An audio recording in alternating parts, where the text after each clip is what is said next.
from the messy room, it's Pop-O-Holics, the show about hot takes other than hot, tasty pancakes. I'm your host, Christian Katie, and I'm brought to you by life, bro. And I'm joined. We're bringing you Christian Katie tonight. Bringing him here. I'm joined, as always, by my two bestie buds, Chris Conkling and Brian Dupree.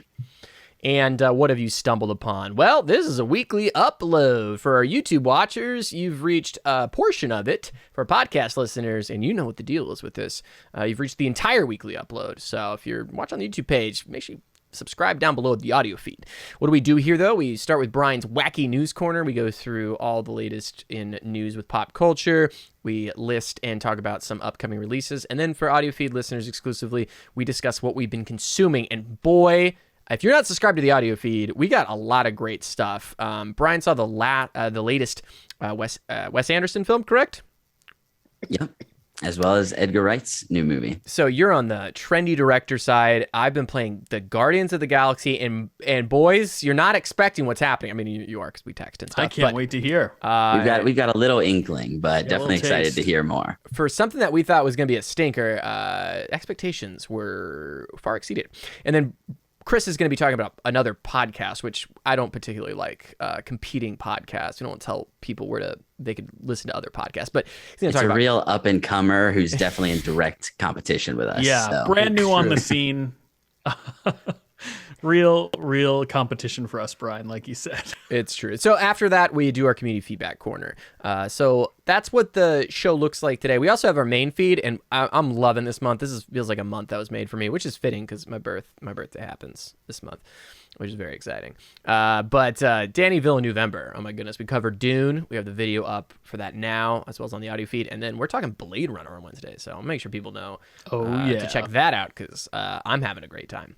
But let's delay no further. Let's jump right into my favorite. I mean, personally, mine. Chris said he hates it and he wants to cut it, but I love this section, which is Brian's Wacky News Corner. So we're starting off on a bit of a down note today. I'm sure a lot of you will have heard about this at this point. We haven't talked about it in the last few weeks. It's definitely still unfolding in terms of investigation, but there was a tragic accidental shooting on the set of the indie film Rust. So Alec Baldwin, in practicing a take, thought that he was holding a gun that only had dummy rounds in it, and it turns out somehow a live round of ammunition got into this gun, and the gun fired and hit both the cinematographer Helena Hutchins, who was killed by this injury, as well as the director Joel Souza, who was injured but survived and recovered from that.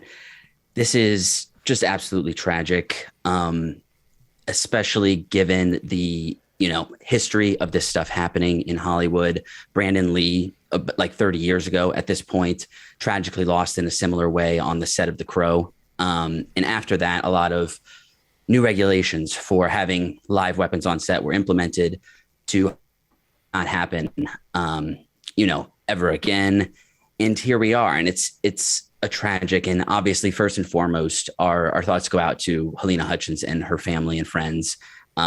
Just insane. Everyone involved in this. It's got to be ridiculously difficult, and it's a real tragedy that should never happen, and it's brought up this discussion that's been happening for a long time about if guns should actually be on set and the pros and cons of this. It has spurred some big, probably necessary discussions about how this should be handled in the future. I'm not going to get into the details of the ongoing investigation. You can definitely look into all of that. Link in the show notes to a New York Times piece that lays out a lot of the most recent stuff, as well as links to some of the older articles explaining it from the beginning. I know Dwayne Johnson has recently announced today, as of recording, or yesterday, that his production company will no longer use any real weapons on set.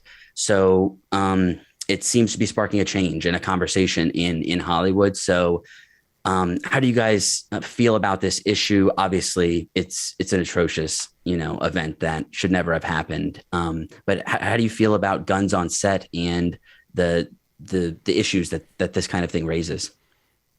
Well, Brian, this is supposed to be Brian's Wacky News Corner. So first off, I know. I apologize. It's all good. Chris. As you mentioned, Brian, this is just an absolutely tragic occurrence. and my heart goes out to all parties involved. Helene Hutchins' family. I believe she left behind her husband and a young little boy. My heart goes out to Alec Baldwin, who fired the gun accidentally, not knowing what was about to transpire. In terms of using live ammunition on sets, I don't know if I'm the best person to speak to this, nor do I think that any of us are the best people to speak about this particular incident. Like, we're not as familiar with the current laws in terms of what goes into having live ammunition on sets and all the precautions taken in regards to that. Right now, they're still trying. They're still trying to piece together exactly what happened and timelines and stuff, and how the gun became unattended and stuff like that. Right. There was it's been unclear. There was a period of time for at least 5 to 10 minutes. Initially they were saying more thought time. It was hours. Right. Now it is believed to be, like Brian said, 5 to 10 minutes. But my overall opinion of the situation is that Hollywood has a history of having live ammunition on sets, right? Or at least real guns with dummy rounds in them. And there have been so many not live accidents. ammunition. Not live ammunition. Right, generally, yeah. Real guns, real functioning weapons with dummy rounds in them. But there have been so many incidents over the course of the years, and we're at a point now where technology's kind of caught up to the point where maybe this isn't necessary anymore. Maybe VFX are capable of handling everything that you could do in the moment on set with a real firearm. But that's kind of where I sit with it. I'm interested to see how this plays out in terms of what's going to happen to Alec Baldwin and how this is going to spark change in the industry. As Brian mentioned, Dwayne "The Rock" Johnson has already said that he will no longer have real weapons on any of his sets, which is a great step forward to spark that change. But yeah, I think we're in a place now where it's no longer necessary, and we should see what we can do in terms of visual effects to compensate for having those real weapons on set. Alec Baldwin, Christian sent us a video in which he said that Rust has ceased production. So we're probably never going to see that movie. That's probably for the best, to be perfectly honest, considering its history now. Right. But yeah, those are kind of my general opinions on the matter. Christian, what about you? Yeah, I might be alone here in my opinion, on the internet. This is probably, this kind of opinion that I have, which I'm not saying is right. It's literally just an opinion, is something that's really not probably popular on Twitter because it's a little more nuanced.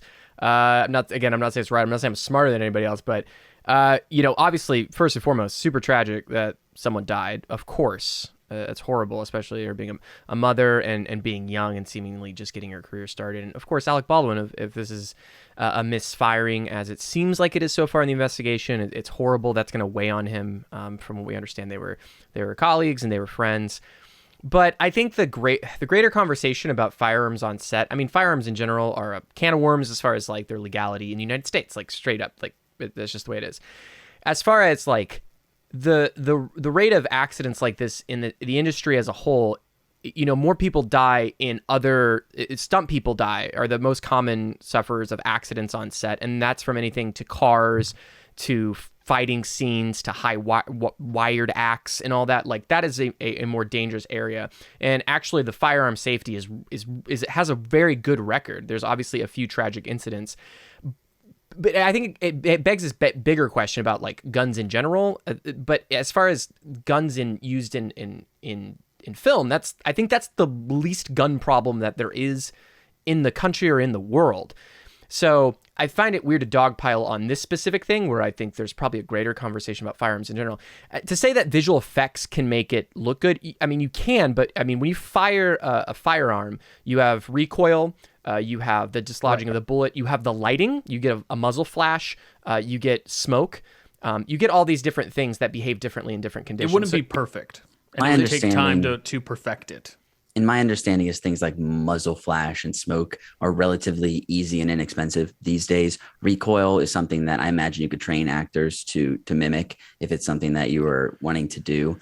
But yeah, and you can make miniatures for cars. You can do other things to mimic other types of reality. I mean, filmmaking is storytelling and visual effects and trickery and illusion and all that. I think outright banning something that is actually safer than other activities that are not banned. The bigger issue is obviously this film set. There was very unhappy, overworked, laborers on set, and that seems to be more of the causation of all of this. Again, I think there's a bigger conversation to be had about firearms, but it's a little specific, and I'm not really sure. You're I don't know. It's more complicated than just like, oh, remove all the guns, because it's like it might be cheaper for an indie film to, if they're going to have guns in the movie, to use have an armorer to shoot it, on set to get a paying for the thing. visual effects. So you're literally saying like you're kind of gatekeeping different productions that would use this, and again, for the track record, as tragic as it is, I'm not saying it's a good thing that happened. It still statistically has been, the regulations have worked up until this point for the past 20 years. It's been a long time since we've had an incident like this. I'll just say most jobs do not allow guns of any sort at them. So or I think that driving 130 relatively cut and dry. But driving 130 miles, being mimicking a sex scene. I mean, that's a poor argument, because you do a lot of stuff in movies that you can't do in real life because it's a movie. So again, I think it's overall. But this is a job for hundreds of thousands of people go to work every day, and just because it's the movies, just because it's entertaining, I think it's a strange argument to take at this point. And it's sad that this conversation has to happen after a tragic accidental killing. Right? I would frame it this way, Brian, because I'm not saying that you should have guns on set. I don't think that's my point specifically. My point is, I think there's a lot more gun regulation that's important than taking guns out of like Hollywood sets, if that makes any sense. Like, I feel like this is the least of our gun problems. There's like 100 gun problems in this country, and the least of them, I think, is using guns on set. I don't think we need to compare it like that. I don't think it's necessarily beneficial.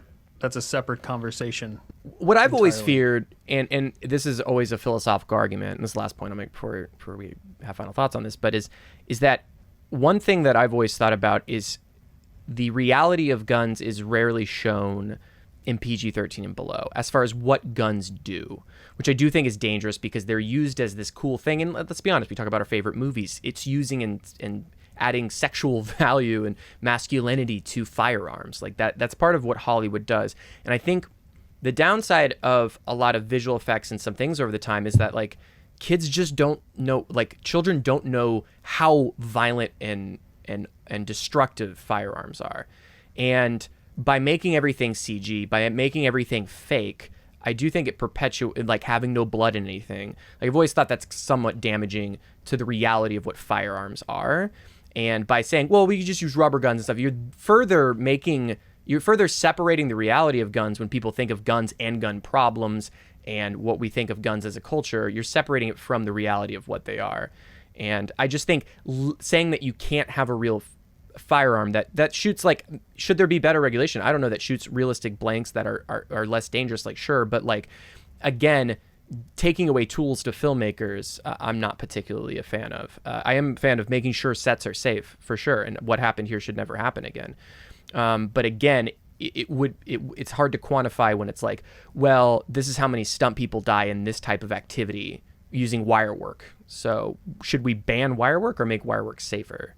I'm just trying to compare it as far as the techniques of film. I think everyone who's talking about removing guns from set is purely coming from a safety perspective, right? And to your point, I don't think we go to movies for reality about guns. We don't go to movies for a reflection of reality. You go to the news for that. So I think, well, we don't have to get into this now. This is a whole podcast worth discussion. But yeah, I don't think any entertainment is worth someone dying for. So agreed. I think what makes me upset is how quickly everybody jumps on this idea, but the idea of like, we shouldn't have guns in films. Why not have guns in films, like, at all? Why do we depict violence with weapons to begin with? Well, that's a much deeper question about if on-screen violence has any effect on real world violence, which most studies show that it doesn't at all. Oftentimes it's the inverse, actually. So it's a different question. There's no the chance of death is much more abstract there, right? So it's kind of just a different ballpark for me.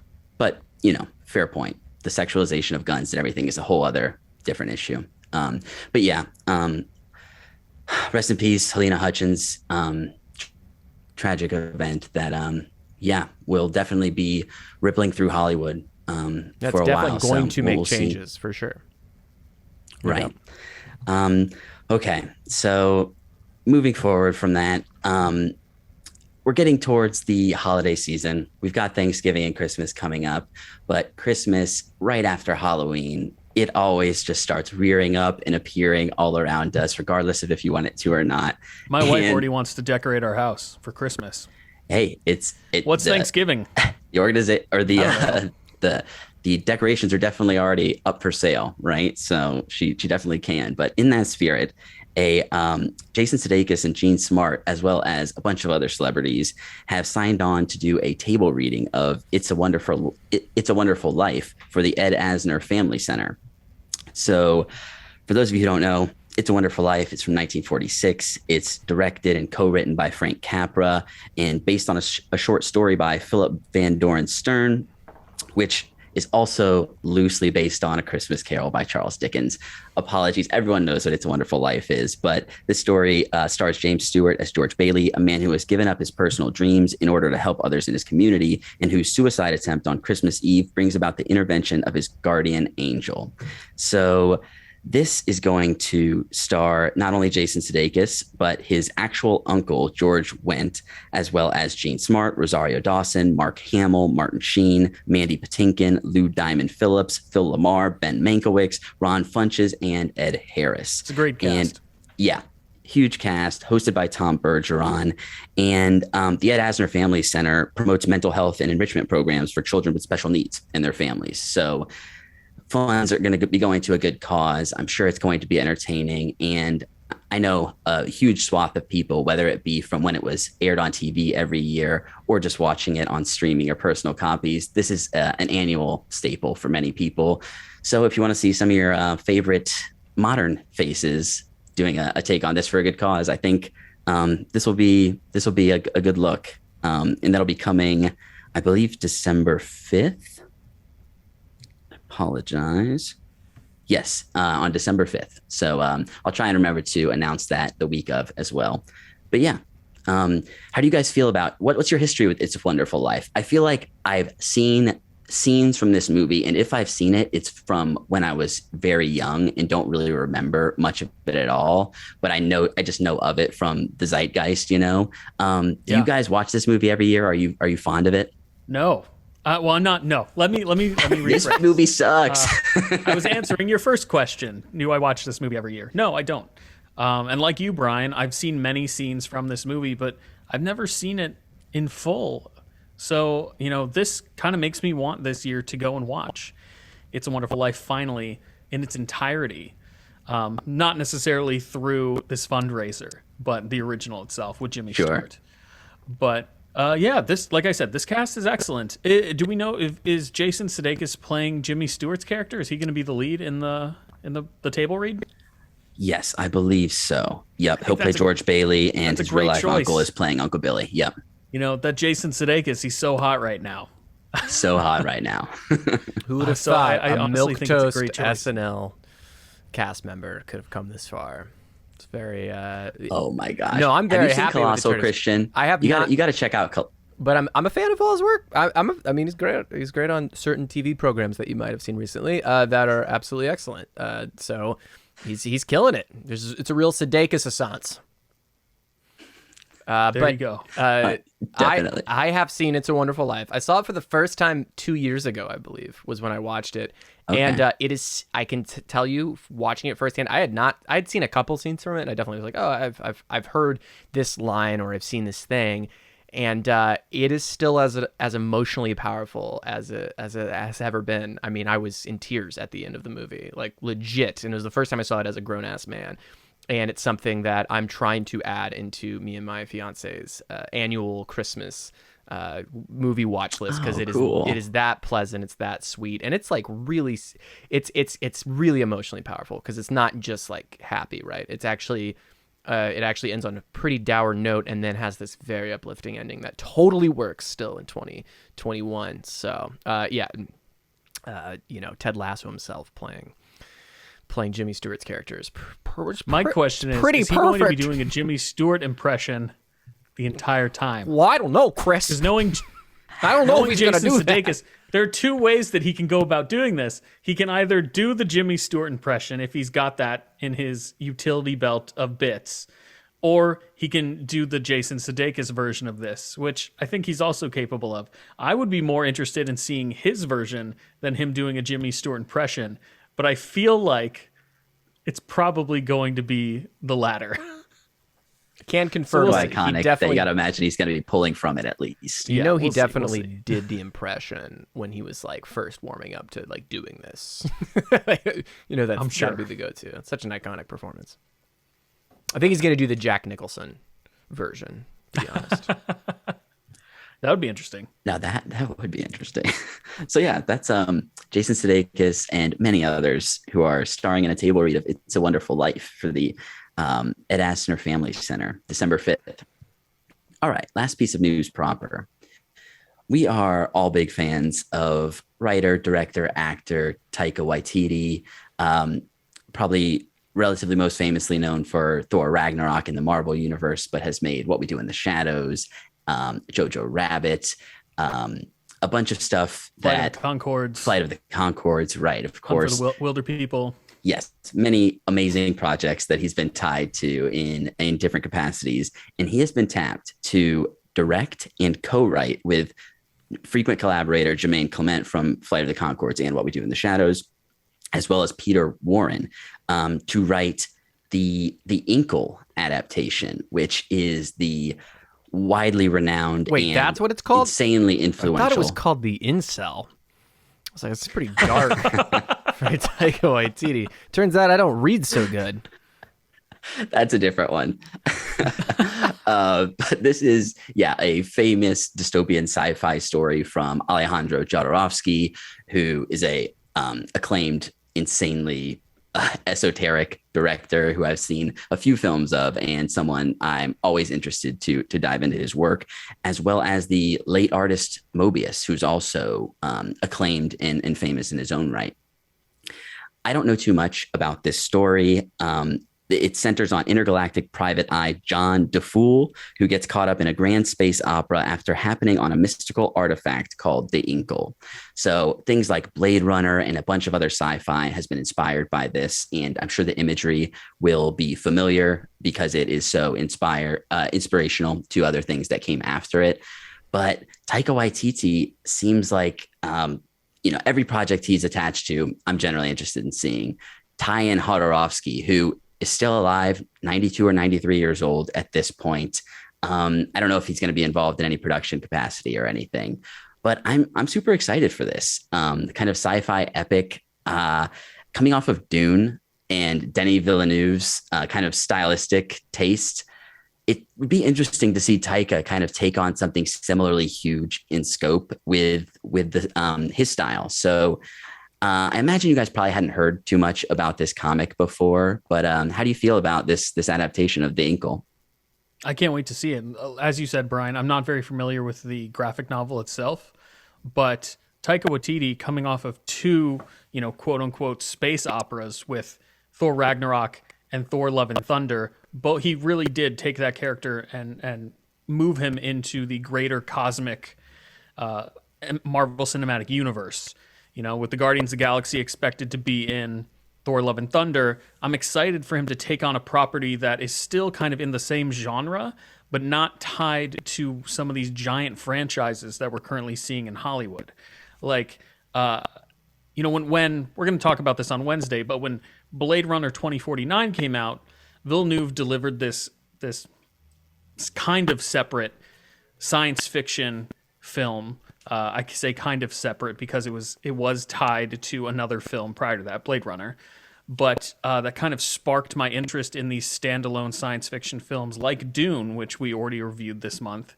And I would love to see more of this in Hollywood. I would love to see more standalone science fiction epics succeed without having to be tied to giant franchises. And I think Taika Waititi and his cinematic sensibilities and his comedy is the perfect blend for this type of stuff. So I'm very, very interested in this project. I think it could be a lot of fun. Yeah, from what I was reading in the Hollywood Reporter, which I think is the publication that you linked to, there's no studio attached.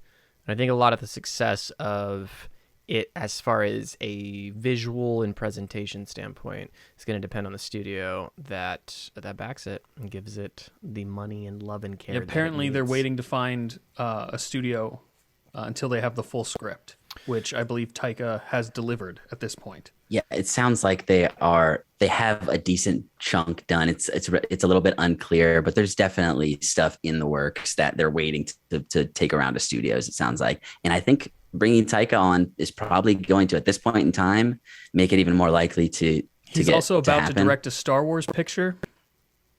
Taika Waititi is so hot right now. He's got more supposed projects than nearly anyone else in Hollywood right now. So it's also a soccer movie coming out, right? We talked about the Dune Part 2 announcement as part of the marketing strategy.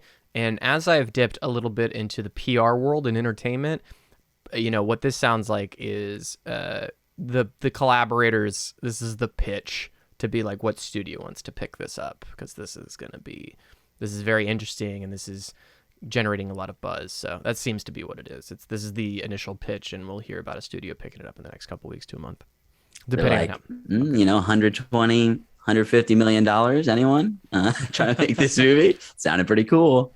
Yeah, because I mean, literally, like in the world that it is right now, there's just such a demand for content that Netflix or Amazon is just like 200 million. We want it. Just to drive the buzz around their streaming service and stuff. So that seems to be what this whole announcement's about. So yeah, that's Taika Waititi, who has been tapped to co-direct and co-write, or to direct and co-write the adaptation of the Incal, the famous comic book series from Alejandro Jodorowsky and Mobius.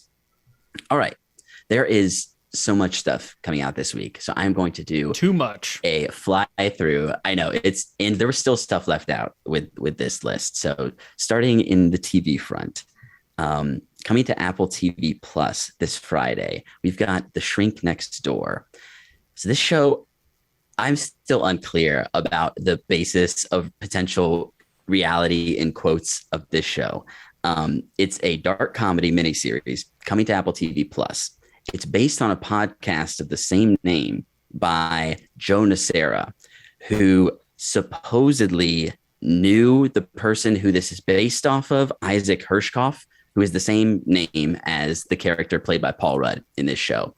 And Will Ferrell, I'm assuming, is the analog for the guy who did this podcast. The trailer says that it's based on real events. I imagine that's a very loose based on, but the podcast was relatively acclaimed. It sounds like it's a very captivating story, and you've got Will Ferrell and Paul Rudd, two of the most consistently funny men in comedy. Yeah. Going back and forth on each other. So I have high hopes for this one. It's directed by Michael Showalter and written by Georgia Pritchett. Sorry, did I miss something? No, I'm saying you're still speaking reasons why this is going to be great. Right. Yes, exactly. So, so the premise of this show is a psychiatrist begins to implant himself into the life of one of his patients. So very vague, but you can imagine that boundaries are crossed and problems ensue. Hopefully relatively funny problems. But yeah, that'll be on Apple TV Plus starting this Friday, The Shrink Next Door. All right. Also, coming out this Saturday at midnight Eastern time. So Sunday morning, Saturday night at midnight, Blade Runner Black Lotus is coming to Adult Swim. So this follows a young woman with amnesia who must hunt down the people responsible for her brutal and bloody past to find the truth of her lost identity. So this is a Japanese-American anime series that is a co-production between Crunchyroll and Adult Swim, and is set within the Blade Runner universe. So it takes place in 2032 in the aftermath of the blackout, which is one of the 3 short films that were prequels to Blade Runner 2049. So fitting for this month. And it supposedly will feature familiar characters from the Blade Runner universe. So got to imagine some cool cameos. I'm not sure if the original people will be involved, but yeah, new anime show that will be coming out this Saturday, Sunday on Adult Swim. Moving into some movies that are coming out this week. On November 10th, this Wednesday, we have Passing coming to Netflix. So this is the directorial feature debut of Rebecca Hall, who wrote and directed this. And it's based on the 1929 novel of the same name by Nella Larson. So the title refers to African Americans who had skin color light enough to be perceived as white, the practice of which is referred to as passing. And it follows 2 characters who hadn't seen each other in a long time, and one of which realizes the other is now passing in white society, in a white society that doesn't know her as Black and is married to a white man who similarly doesn't know, and the complications that come from this.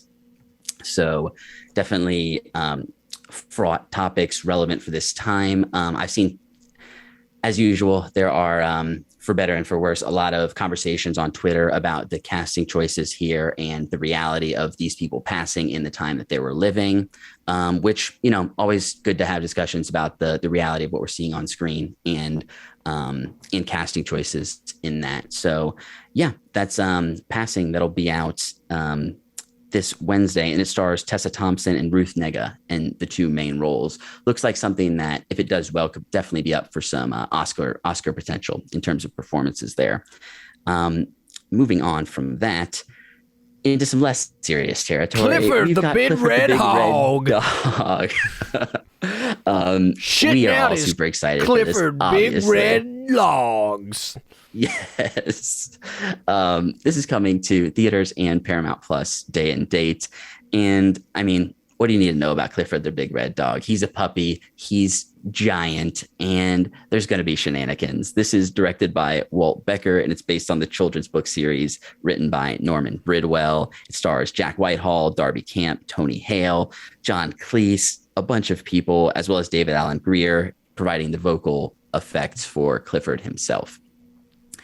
So that'll be out. If you have kids, I'm sure this is something that is a no-brainer in terms of something that's easy to watch with the family. It's a solid family movie for festive times. Throw your kids a bone. Take them to go see. Oh, wow. Put it on the poster, folks. Staying in the holiday spirit, we talked about this when the trailer came out for it, but Home Sweet Home Alone, the sequel to the 4th or 5th sequel in the Home Alone franchise. I believe it's the 5th movie in the Home Alone franchise. It's coming to Disney Plus this Friday. I only remember the 3. Excuse me. It is the 6th, actually. We missed a handful growing up. There are a couple there that, slipped by.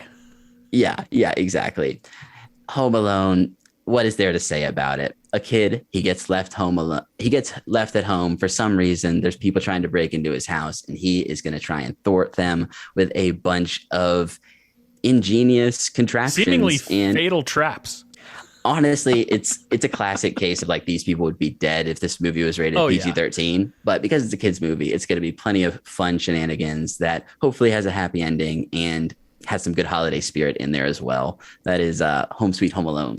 Go to the theaters to go see something like Dune, then leave your kid home alone to watch Home Sweet Home Alone on Disney Plus. Throw it on the poster. You'll thank us later, parents. All right. Throw it on the poster for a exclusively streaming film. That's it. Yeah, You're selling Disney Plus poster. as the Disney Plus, the only babysitter you'll ever need. That actually is one of their taglines.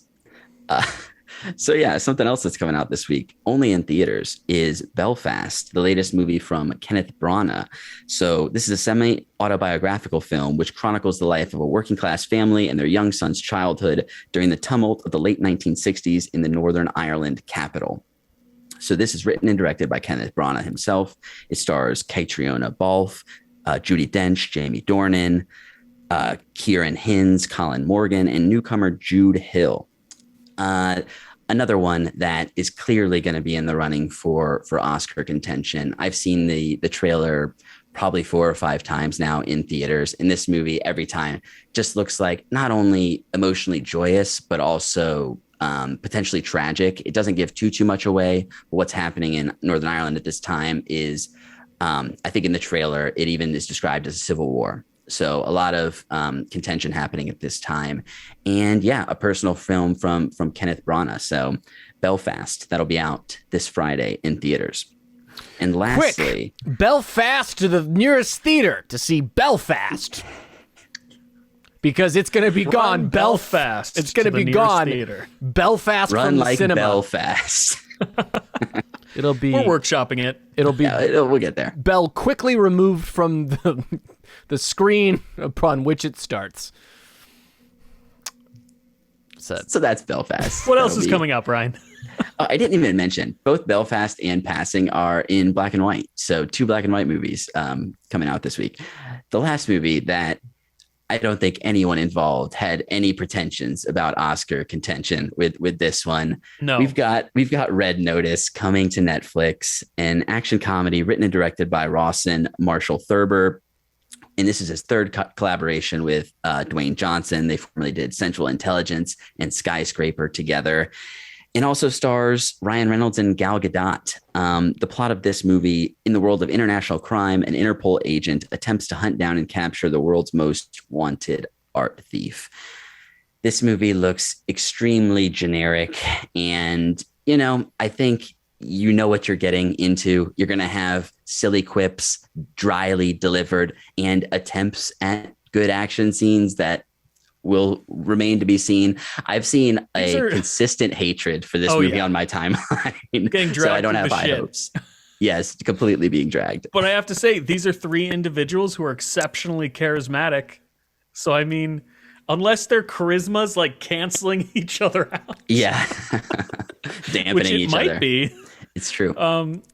Yeah, this is going to be probably an empty movie, but if you like any of these people, you're probably going to have a good time, I suppose, What the fuck is Red Notice?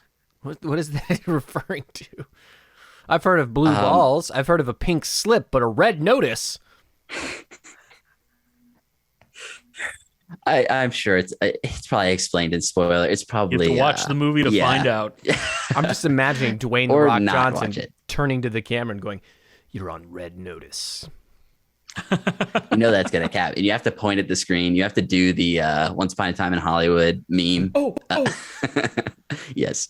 So yeah, that is Red Notice. That'll be on Netflix this Friday. And it was a long one, but that's it for the news this week. You did it, Brian. Got through good it. Job. Clapping for you. Thank you so much. And that's going to do it for the news section. So gentlemen, before we leave our YouTube audience, where can people find more of your work on the internet? Viewers and listeners, you can find me on Twitter at Chris Conkling, talking about all things nerdy, comic books, television, movies, video games, collectibles. If it's nerdy, I'm talking about it. And you can find my great Blade Runner joke pinned at True Pop-O-Holic. Pinned it. I might be overselling it, but it's not bad.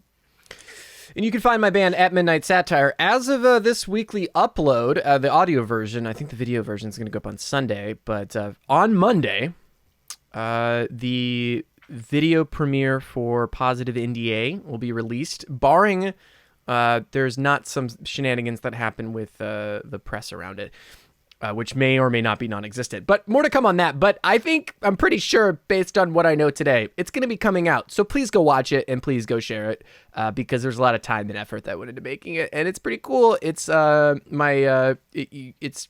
went to school for film. And I have not made a lot of films. And this is something I'm very proud of making as a quote-unquote short film. So I hope everybody watches it. Very good.